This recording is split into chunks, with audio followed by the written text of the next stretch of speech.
गुरु भक्ति योग। गुरु में श्रद्धा गुरु भक्ति योग की सीढ़ी का प्रथम सोपान है।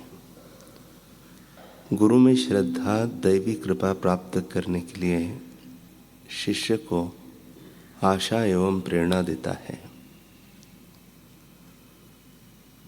गुरु में संपूर्ण विश्वास रखो, तमाम भय, चिंता और जंजाल का त्याग कर दो, बिल्कुल चिंता मुक्त रहो।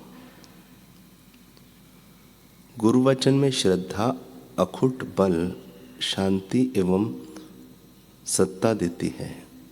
संशय मत कर, हे शिष्य आगे बढ़। ज्ञानी जनों के समागम से तथा पुराण और पवित्र शास्त्रों के अध्ययन से गुरु पर श्रद्धा दृढ़ करो। गुरु के उपदेशों में गहरी श्रद्धा रखो।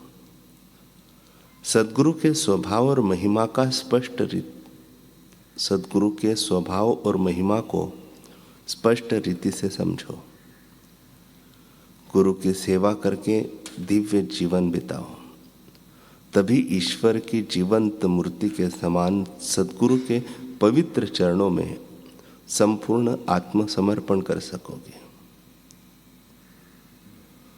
गुरु पर भक्ति भाव सब हीन वृत्तियों और आवेगों को दबा देता है तथा सब अवरोधों को दूर करता है। गुरु भक्ति योग में गुरु के प्रति भक्ति भाव सबसे महान चीज है। गुरु की अचल भक्ति ईश्वर साक्षात्कार करने के लिए बहुत असरकारक पद्धति है। पूर्णतः गुरु में श्रद्धा रखो। गुरु में श्रद्धा ही गुरु भक्ति योग का सोपान है। गुरुदेव सत्संग में बताते हैं कि जैसे स्वामी विवेकानंद जी रामकृष्ण परमहंस जी के परम भक्त और शिष्य थे, ऐसे ही उनके एक और परम भक्त थे जिनका नाम था नाग महाशय। नाग महाशय अपने गांव में थे। तब एक बार गांव के उस इलाके का तहसीलदार का कहलाने वाला बड़ा आदमी आ करके उनके पास रामकृष्ण जी के लिए घिसी पिटी बात बोलने लगा। नाग महाशय ने कहा कि आप ठाकुर की निंदा न करें। तब वह कहता है, अरे वे तो ऐसे है वैसे है। महाशय ने पुनः मना किया, फिर भी वह रुका नहीं। उसको तो और रंग आया। वह तो बड़ा आगेवान था और नाग महाशय एक सामान्य व्यक्ति। उसने फिर से रामकृष्ण जी के लिए घिसा पिटा कहा। नाग महाशय शांत मूर्ति, नम्रता की मूर्ति, उन्होंने क्या किया कि जूते से उसकी ऐसे पिटाई की कि वह हाथा जोड़ी तो क्या करे, प्राण बचा के भागने लगा। तब नाग महाशय गरज कर बोले, खबरदार, दोबारा ऐसा कुछ किया तो प्राण ले लूंगा। वह इतना दबंग आदमी और मार खाकर भागा। जाते जाते सोचा कि देख लेंगे, लेकिन जाते जाते उस संत पुरुष का स्पर्श हुआ। देख लेंगे जो मन में आ रहा था वह चला गया और विमल विवेक जगा। थोड़ी देर बाद फूट फूट के रोया कि मुझे माफ कर दो, मैंने बड़ी गलती की।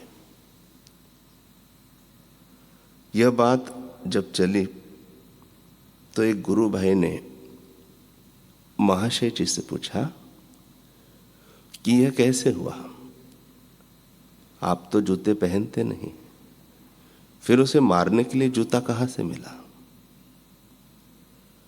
महाशय ने कहा, मैं तो जूते नहीं पहनता। मैंने उसी के जूते से उसकी पिटाई कर दी।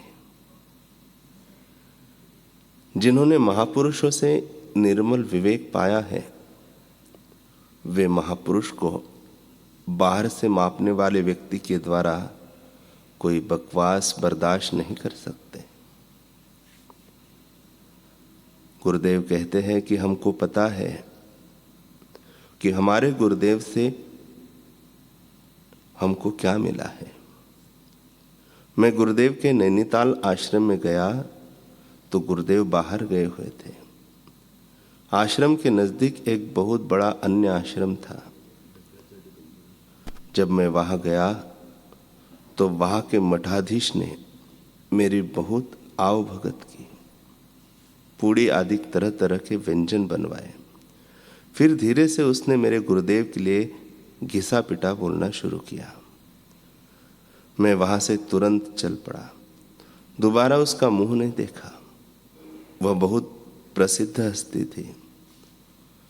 लोटे में भरे पानी को देखते देखते दूध बना दे, ऐसी सिद्धि उसके पास थी। मेरे गुरुदेव के लिए जिसके हृदय में श्रद्धा और प्रेम नहीं है, वह चाहे कितना भी बड़ा कहीं का भी हो, मेरे लिए वह कोई मायना नहीं रखता। 84 लाख योनियों में करोड़ों पिताओं और माताओं ने जो नहीं दिया, मित्रों और संबंधियों ने जो नहीं दिया, ऐसा निर्मल विवेक का प्रकाश देके मुझे अपने आप में जगा दिया। ऐसे गुरु की महिमा का वर्णन मैं नहीं कर सकता। उनकी महिमा अवर्णनीय है।